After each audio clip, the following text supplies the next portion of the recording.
Әдемі? Қызым үйді жақсылап жинап қойыңдар кейін жарай ма? Ту, әке, неге мен жинауым керек? Айлинге де айтсаңшы, үнемі әдем дейсіз. Айлин енді кішкентай ғой әлі. Жарайды, Айлин де саған көмектеседі. Екеуің жақсылап үйді жинаңдар. Мамаларың жұмыстан келген кезде риза болып қалады, иә?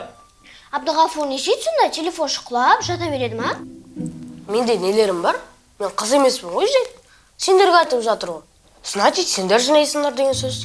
Абдығафор есік алды жинайды. Есік алды көп жұмыс бар. Осының бәрі соның жұмысы. Шай ішіп болған соң әрқайсың өз төсектерін жинап қойыңдар. Мен жинамаймын. Сендер сонда ұйқыдан тұрған кезде төсектерін жинамайсыңдар ма? А, қызым? Мен жинап қойдым, папа. Абдығафор ғой үнемі жинамайтын. Енді төсекте де мен жинаймын ба? Сендер жинай салсаңдаршы. Ей, әркім төсегін өзі жинау керек. Бұдан былай өз төсегіңді өзің жинап жүр. Түсіндің ба? Жарайды әке. Қазір жинап қоямын. Болдыңыздар ма? Тезірек шайды жинайық. Жарайды қазір. Ал бет. Дастарханға береке берсін. Қызымызға береке берсін.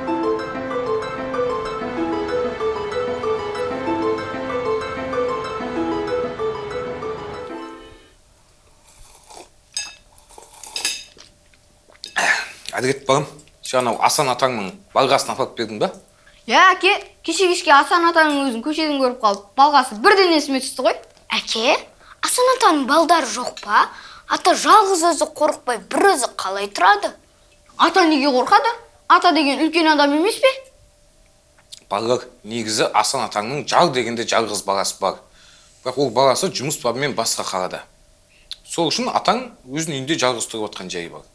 Болашақта баласы келеді деген үміттеміз. Шыңғысхан әлі тұрмаған ба, құдан? Тұрдым, қазір жұмып келем. Шыңғыс бағым, кеше түнде кеш ұйықтадың ба? Түнде футбол көріп едім, ұйықтап қалыппын. Сол футбол дегенде записпен-ақ азанда көресің болады ғой. Бәріміз бірге шай ішейік та? Жарайды әке, сіздер де енді бастаған екенсіздер ғой. Қазір жұмып келем. Болса енді, тезірек жұмып келем деп әлі тұрсын ғой.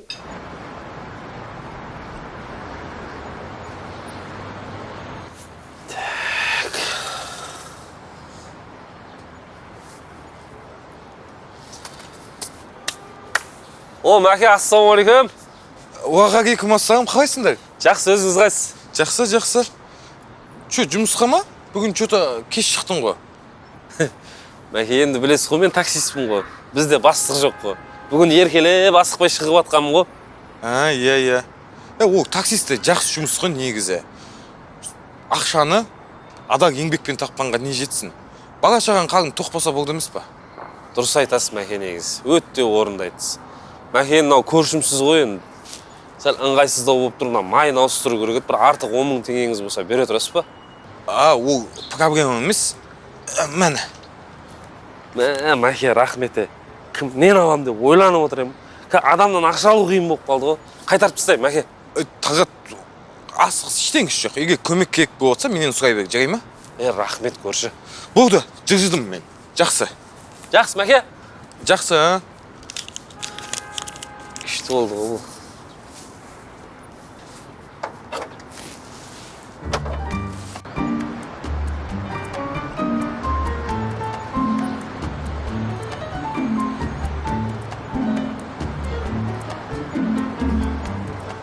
Өткенде тиктокқа түсірген екеуміздің бейбізі Абдығафор көріп қойды. Ұрысып өшіртіп тастады. Неге? Әдемі шыққан еді ғой. Болғандай еді Абдығафорға ұнамайтын. Кәдімгі ғой, аяу екеуміз әбден дайындап жүрген едік. Ұят емес пе? Көршілер көрсе не ойлайды деп ұрысты. Оның несі ұят? Жай ғана би ғой. Әне, Абдығафор өзі келе жатыр екен ғой. Әділет, қалдайсың? Шайша тұрсыңдар ма? Сені жамандап жатыр едік, өзің де келдің ғой. Мені ма? Мен естіп қойдың. Өзіне қарап алшы. Ей, не болды? Үйіңде біреумен ұшқансың ба? Менің қарындасыма неге сонша айқайлайсың? Соны айтам, ашуыңды бізден алуға келдің ба? Сен өзің тып-тыныш тұрсаң, саған ешкім сөйлемейді ғой.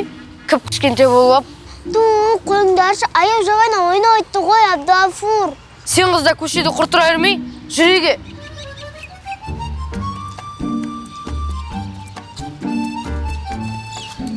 Неменеге солардың көзінше мені жамандап тұрсың сен қыз? Сені ешкім жамандап тұрған жоқ, жай ғана билеген видеомызды айтты дедім. Енді Соны соларға айту керек па? Саған ешкім ұрысқан жоқ қой, өзің келінде бәрі мен ұрсып тұрсың. Ақылды бола өрмеш, сол үшін үйде отырмайсың ба? Мама жұмысқа кетсе болды, сол үйге баруыңды қойша. Сенің не жұмысың бар? Папаң өлсін айтып беремсің, үнемі маған ұрсасын да жүресің. Сені ешкім ұрған жоқ қой, неменеге жылай бересің? Кішкене бірдеңке айтсам болды, папаға айтам деп шығасың. Бәрі папаң өлсін айтып берем сені, үнемі маған ұрсасын да жүресің. Айлен, осыдан айтсаң таяқ жейсің. Не болып даусың қатты шығып жатыр ғой, Айленге айқалап жатырсың ба? Енді сен шықтың ба? Қойыңдаршы.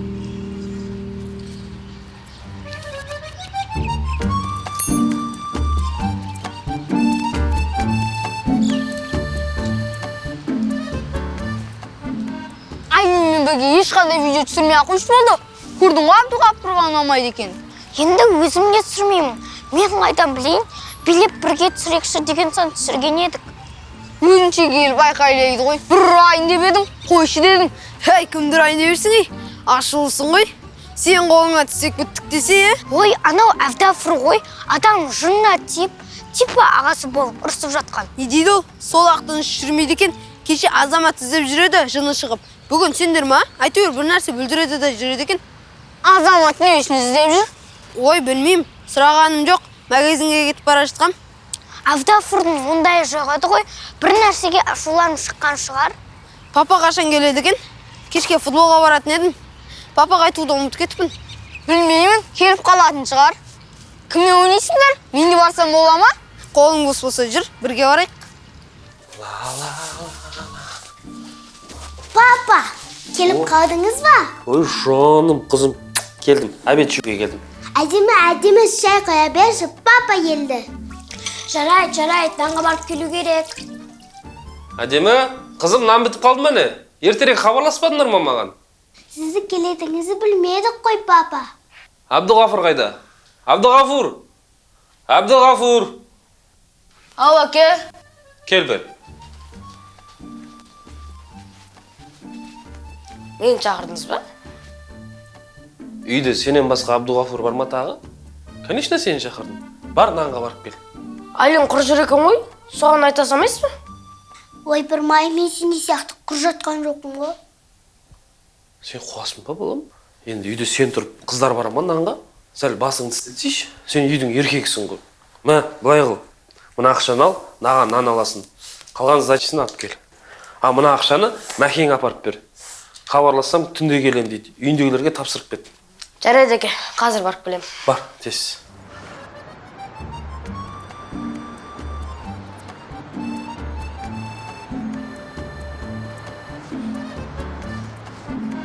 Әділет! Әділет! Мынау. Не қарамайсың? Естіген жоқпын айқайла. Қалай естімейсің? Мен даусым емес, басқалардың бәрі қарап жатыр ғой. Сен шақырды деп жүгіріп келуің керек па? Не болды? Өзіне көп алып тұрсың ғой, кішкентай болып. Жетер енді, үлкеніңді көп ала бермей өзіңе. Азандағың анау үлкеніңді көп құтырып бара жатсың. Қалай сөйлеп тұрсың? Таяқ жеген кетті ма не? Жібер деймін саған, жібер. Адам болса, папам берген ақшаны беріп кетейін десем, секіреді ғой маған. Ақша да жоқ саған.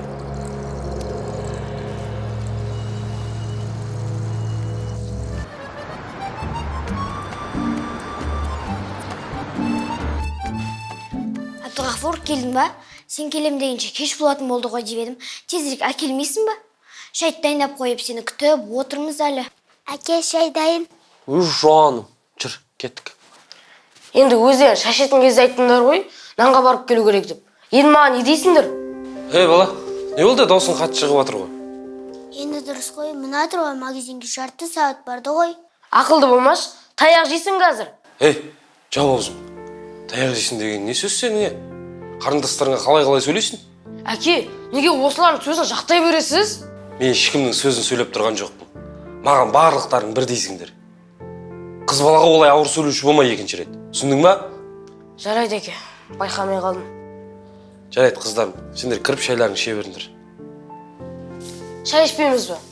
Сен шайыңды қоя тұр, жүр.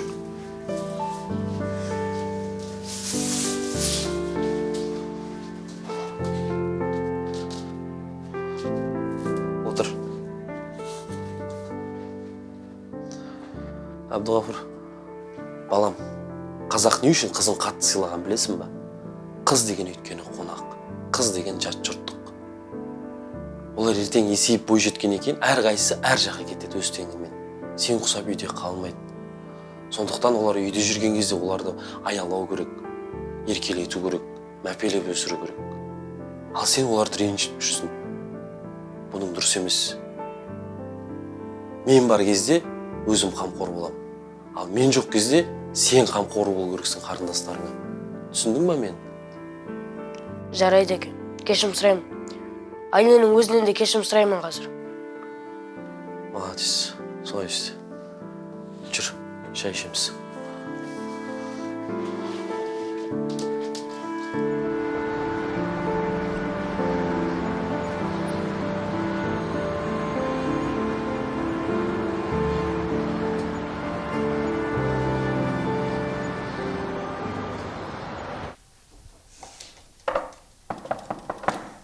Кім тоқылдатып жатыр мұнда?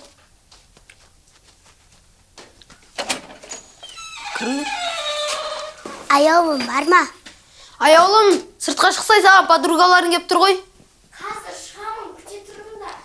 Шыңғысқа мен саған бір сұрақ қояйын ба? Қандай сұрақ? Осы велосипедті ойлап тапқан неміс бар, оны кім? Сұрақты қойдың ба дедім ғой, Айлин. Сен оны қайдан білесің?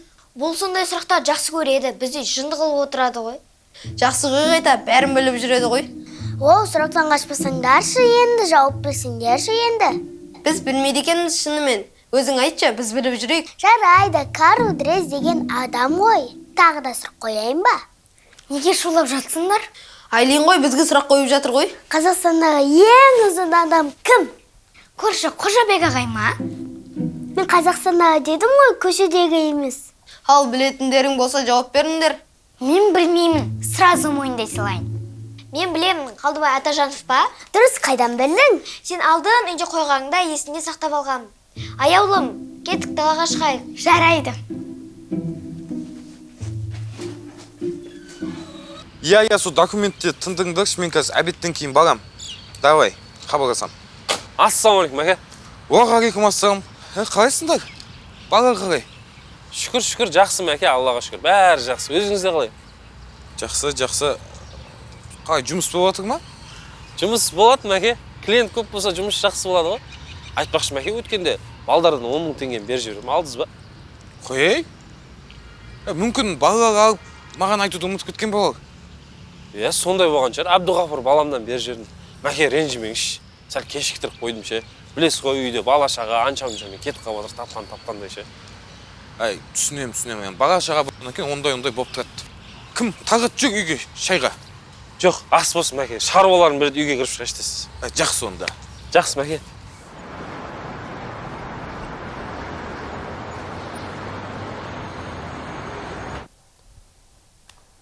Жаңа ақшаны не қыпты айтпақшы. Абдуғафур!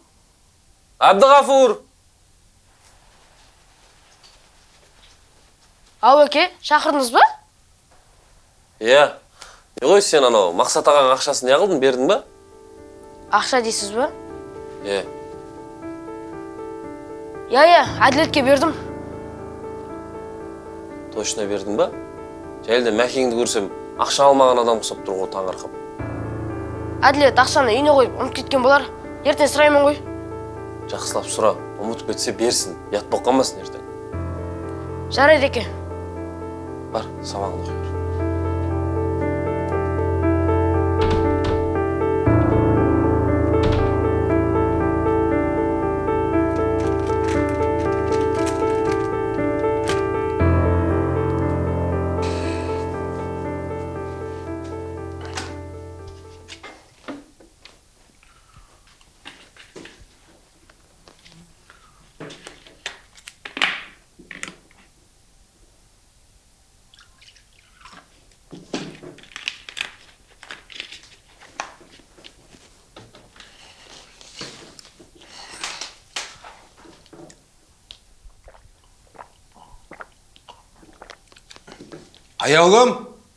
Аяулым, үйдесің ба? Иә, әке, үйдемін. Жайшы шақырдыңыз ба? аяғың кеше саған анау Абдуғафарға ақша беріп жүрген жоқ па? Жоқ, әкелмеді. Әкелу керек пе еді, әке? Сұрап келейін бе? Жоқ, сұрамай-ақ қой. Қой бір. Мүмкін әділеттерге беріп жүрген шығар. Айтпақшы, олар қайда? Шыңғыс бар үйде. Әділет ойнап кетті-ау деймін. Шыңғысханды шақырайын ба? Жарайды, Шыңғысхан шақырасашы. Шыңғысхан! Шыңғысхан, сені шақырып жатыр. Қош, қыз. Шыңғысхан, сені шақырып жатыр деймін. Ой, не? Кім шақырып жатыр? Папа ғой кухняда отыр. Не болып қалды тағы да? Кешегін біліп қойған жоқ па екен, ей? Әке, шақырдыңыз ба? Шыңғыс, саған ана Абдуғафы 10 мың теңге беріп жүрген жоқ па? Жоқ, маған берген жоқ. Жарайды. Мүмкін енді әкеп беретін шығар. Жарайды, баға бір.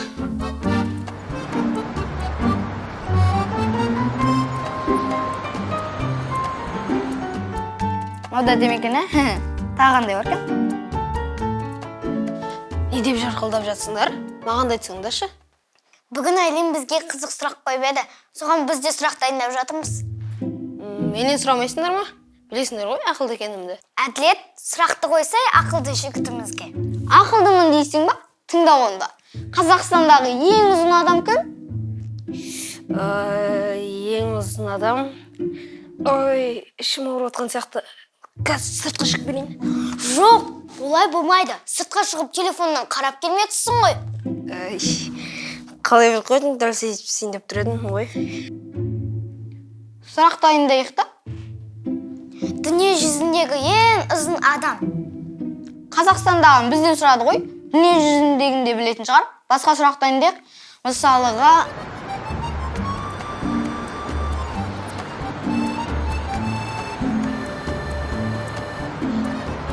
Ком услуга төледім, платеж салдым. Так, не бар еді тағы да? Так, нені төледім, Ассалаумағалейкум, Талғат аға. Уалейкум ассалам, қалайсың Әділет? Жақсы, өзіңіз қалайсыз? Жақсы. Әділет, айтпақшы, Абдуғафыр балам саған өткенде ақша берді ма? Берген жоқ аға. Ойш, апарып бердім деген сияқты еді ғой. Білмеймін аға, алған жоқпын. Жарайды онда, үйге барған кейін асықпай өзінен сұрайын. Жақсы аға, жүре берсем ола ма? Давай. Есе деген ол ақшаны беріп ма, бермепті ма?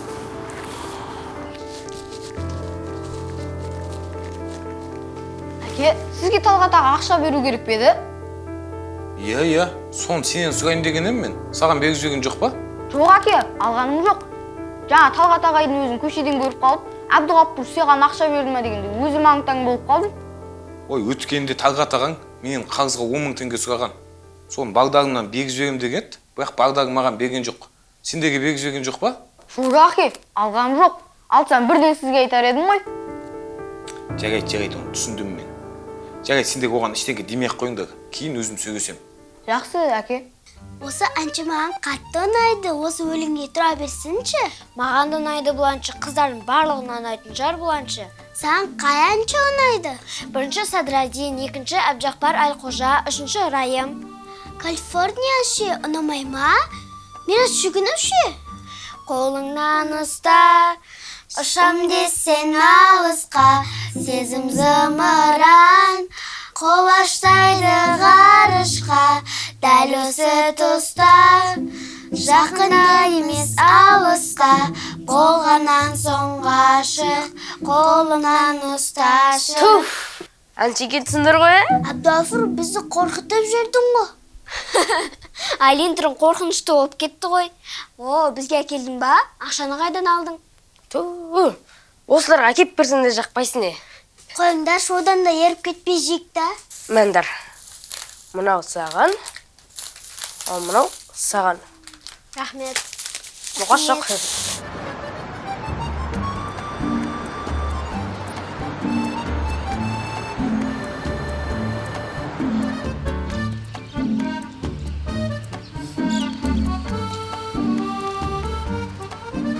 Абдуғафыр, қалайсың? Қайда шықтың? Жақсы, өзің қалайсың? Магазинге шығып едім. Жақсы. Талғат ағай Әділеттен ақша жайлы сұрапты. Кеше әкем де бізден сұрады. Қой, шынымен айтып тұрсың ба? Я, неге сонша таң қалдың? Жоға таңғалып тұрғаным жоқ, оны қайдан шығардың? Қайдан білейін? Түрім бұзылып кетті ғой. Жоқ дедім ғой саған. Қайта-қайта айта берген нес? Саған не болған? Bir нәрсе айтса болды, сразу ашуланып шығатын болыпсың ғой. Жоға ашуланып жатқан жоқ. Жарайды, мен магазинге бара жатыр едім. Тезірек барып келейін. Жақсы, айтпақшы, Әлен үйде ма? Я, үйде.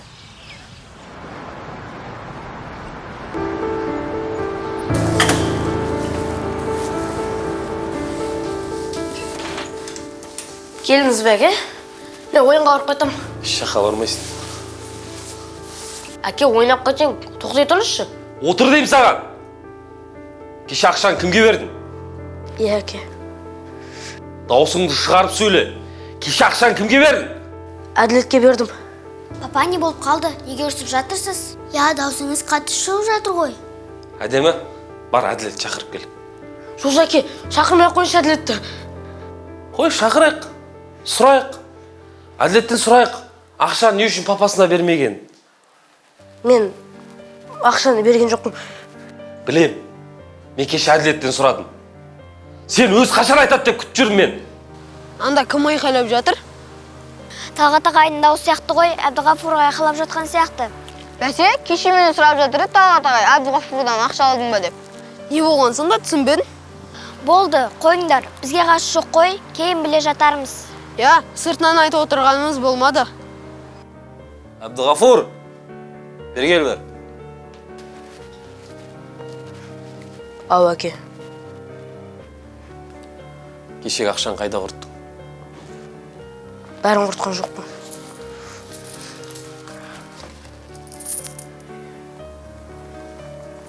Балам, мен сені ақшаны құртқаныңа ренжіген жоқпын. Мен сенің өтірік айтқаныңа ренжідім. Кешірші, әке. Кешіріңізші. Мен сенен бір рет емес бірнеше рет сұрадым. Апарып бердің ба деп. Сен апарып бердің дедім. Мен Мақсат ағаңнан баламнан беріп жібердім деп айтқам. Ал Мақсат ағаңнан сұрасам, алмаған адам құсап тұр. Әке, мен негізі шынымен де ақшаны бергім келген Әділетке. Балам, бергім келген, берген бөлек. Екеуі екі түрлі әңгіме. Сен ішіңде не бар екен, біз қайдан білейік? Өтірік айтуға болмайды. Өтіріктің соңы бір тұтам. Басыңды кесіп асадар шындықтайды. Бұдан кейін өтірік айтқаныңды естейін, менен аяушылық күтпе. Жарайды, әке. Енді қайталанбайды. Кешірім сұраймын. Кел. Айлин, привет. Аял, привет. Айлин, Талғат ағай кеше қатты ашуланды ма? Дауысы қатты шығып жатты ғой. Я, Абдуғафур ақшаны Әділетке бердім деп білмепті. Папам соған қатты ашуланды. Абдуғафур не деді? Түсіндірді ма? Я, папам Абдуғафурды шақырып түсіндірді. Абдуғафур түсініп кешірім сұрады. Абдуғафур қайта түсінікті. Молодец. Я, бірақ папам қатты ашуланды. Өзіміз де қорқып кеттік. Я, Талғат ағайдікі дұрыс қой. Ол кісілер бізді ойлайды ғой. Сен қаға бара жатсың? Магазинге бара жатырмын. Жүр, мен де барып қайтайын. Кеттік. Бағам, үтікті де жөндеп қойдым. Так, бұл бір біткен іс болды. Бағам, сен бит. Мына отвётканы шкафқа сақ қой, мақма? Жарайды, әке. Үтікті де алып барайын ба? Үтікті де сақ қой, иә.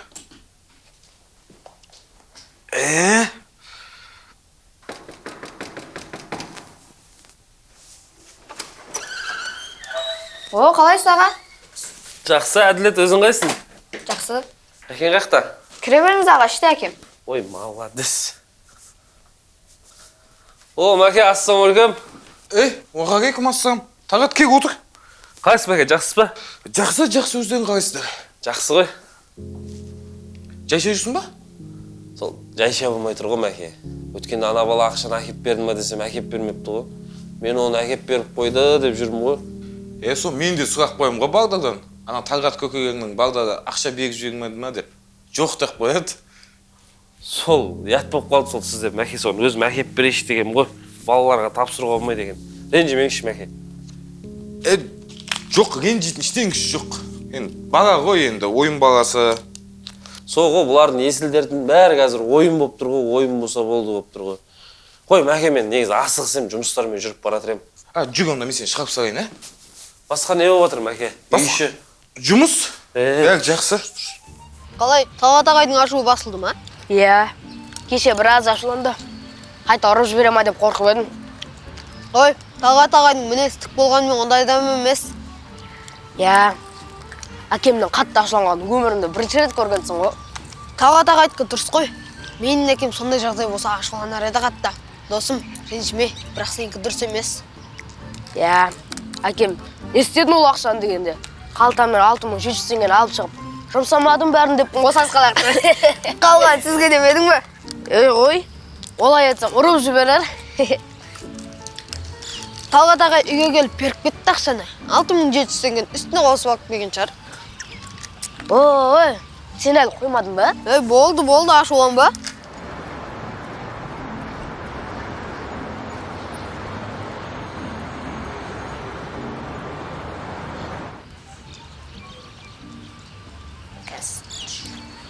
Алин, біз саған сұрақтар дайындап келдік, дайынсың ба? Қандай сұрақ түсінбедім.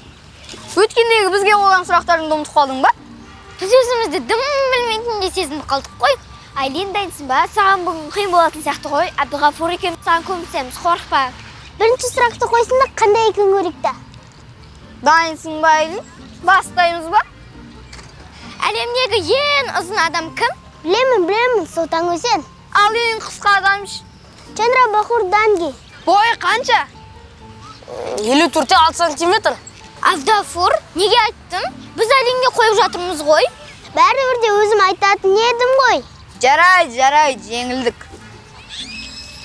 Әлемдегі ең кәрі мұғалім кім? Ең кәрі мұғалім дейсің ба?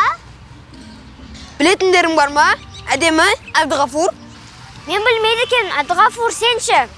Мен қайдан білейін? Маған сақ беретін мұғалімдерді айтсаңдаршы.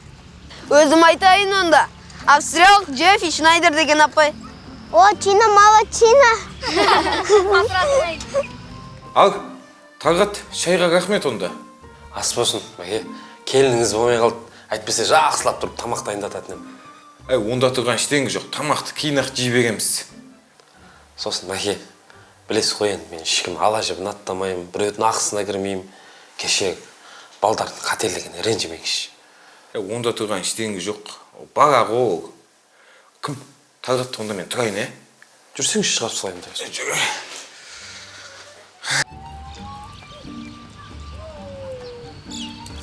Аяулым, Айлин, шаршамадыңдар ма?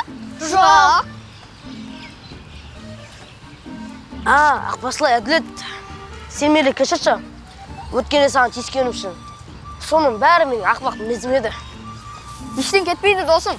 Оның барлығын сол жерге ұмытып кеткен болатынмын. Ең басты әкелеріміз ренжіспесе болғаны. Менің әкем ренжімейді. Тек ана Әбдіғафурды көрсем құлағын жұлып аламын деп жүрген. Шын ба? Ойнап айтады, сонша қорқып кеткенің не? Құдай. Әбдіғафур, Әділет, ең сендер ренжіспей, біз алдағы уақытта ең жақсы дос болып қалайық, жарайды ма? Тек қып жүрмін ба?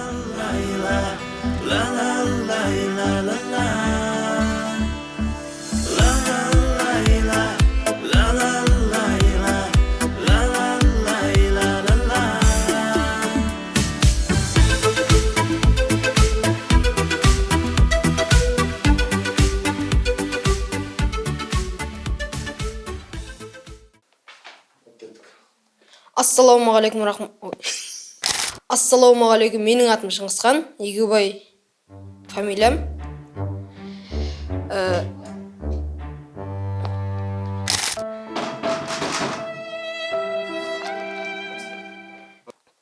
Ассалаумағалейкум, менің атым Шыңғысхан. Мен осы Талант кино студиясында кастингтен өтіп берамайды екен маған. Сәлеметсіздер ме? Менің аты жөнім Егеубай Шыңғысхан. Мен Талант кино студиясындағы Тәрбие тал бесіктен атты киносына түстім. Шыңғысхан, сізге өте қатты ұнаған эпизодтар болды ма? Или өте қатты ұнамаған эпизодтар болды ма? Ұнағандар да болды, ұнамағандар да болды. Нақты айтып кетсем, 25 эпизодда далада пісте шағып тұратын кезіміз ұнады.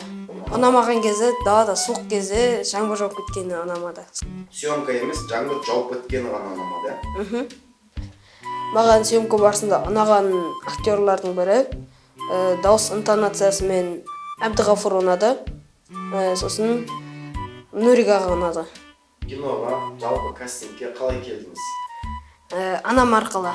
Интернеттен анам осындай жерде Қызылорда қаласында кастинг болып жатыр деді. Сол кезде мені ертіп алып келген сол кісі. Рахмет, мама, сіз жақсы көрем. Сәлем достар, менің атым Слам Аяулым. Мен Талант кино студиясына түскеніме өте қуаныштымын. Сәлем достар, менің есімім Слам Аяулым. Мен осы Талант кино студиясына түскеніме өте қуаныштымын. Маған киноға түскен өте қатты ұнады. Мен Әділет екеуміз төбелескеніміз маған қатты ұнады. Ол кезде Айлин екеуміз магазинге кетіп бара жаттық және бір-бірімізге жолықтық. Мен ата-аналарыма алғыс білдіремін. Сау болыңыздар. Сәлем, менің атым Саат қызы Айлин. Ұнады, маған қатты ұнады кино түсіруге. Менің мамам папам алып келді киноға. Талант болсын деп алып келді. Мама, папа, рахмет сізге. Мені кастингке апарған үшіңіз рахмет. Мен сіздерді қатты жақсы көремін. Сәлем достар, менің атым Болат Әдемі. Мен Талант киностудиясына киносына түстім. Маған кино өте қатты ұнады. Маған күлкілі жеттерде болды, ұнамайтын жеттерде болды. Мен бірінші түнгі 12-де Инстаграм көргенде кастингті көрдім, кастингке бардым, потом кастингте өттім, потом киноға түстім. Мен алдағы уақытта киноға түскім келеді. Мен танымал актриса болғым келеді. Мен киноға түскеніме ата-анама алғыс білдіремін. Кішкентай балалардың Сосын сұрақ бірден қойып кетесіз ғой. Менің толық аты жөнім Асқатов Әділет Жомартұлы. Ал түскен кином Тәрбие. Кино маған ұнады. Ұрысқандар өте қатты болған жоқ. Почти болған жоқ. Мен осы кинода өзіме достарымды таба алдым. Олардың есімдері Әбдіғафур мен Шыңғыс.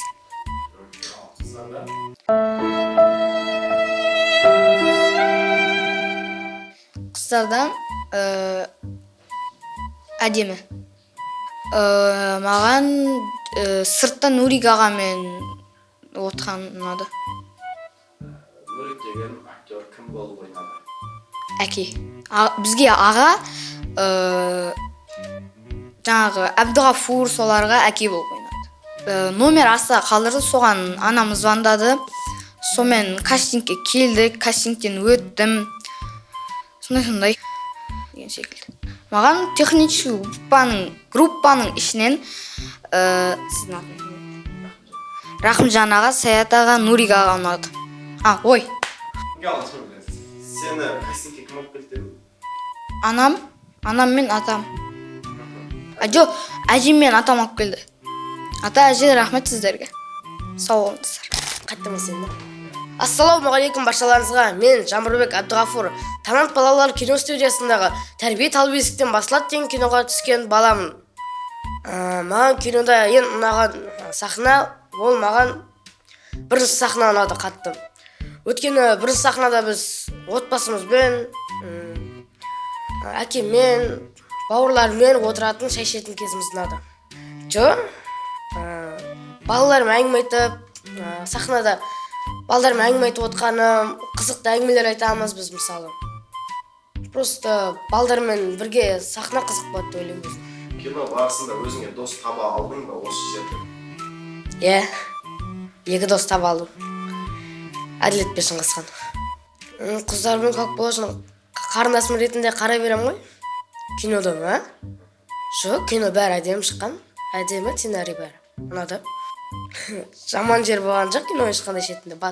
Съемкада бәрі жақсы, бәрі мақтап сөйтіп жүрді, қолдау білдірді маған. Поддержка көп берген ағайым болды.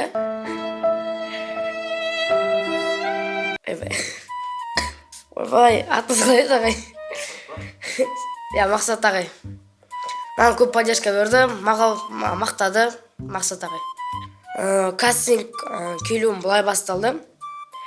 Мен жеңчем Инстаграмдан кастинг болады деген хабарлап естіді. Және менің әкем, жеңчем мен әкем сол кастингке апарды. Менің отбасыма, әкеме өте көп алғыс айтамын. Өйткені әкем де маған көп қолдау білдіреді. Ерте өскенде жақсы бала боласың, жақсы жұмыстар істейсің деп. Осы кастинг әке үшін жеңчем, әкем, мамам поддержка көп берді. Мен сол кісілерге алғыс айтамын. Баршаларыңызға рахмет. Сіздермен болған Жамбырбек Абдуғафыр. Сау болыңыздар.